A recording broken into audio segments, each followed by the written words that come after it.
July here at Valley Forge is much different than it was in the winter of 1777 when George Washington and his nearly naked and starved troops camped out here.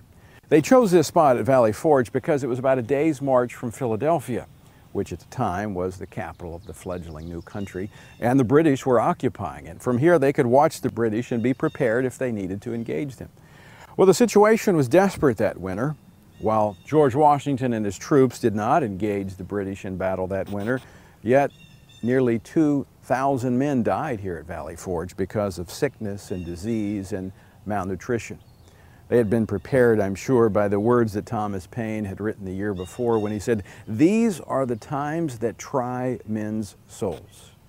Well, George Washington was observed by Isaac Potts, a Quaker who lived here at Valley Forge, on his knees in prayer, praying for this country.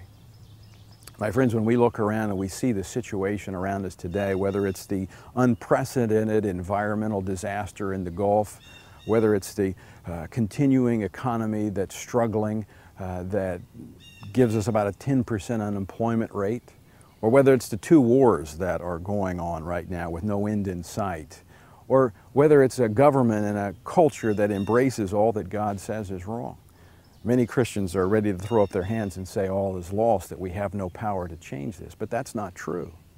God in His Word in 2 Chronicles 7:14 says, "If my people," that's us, "will humble themselves," literally get on their knees and pray and seek my face and turn from their wicked ways, then will I hear from heaven and forgive their sins.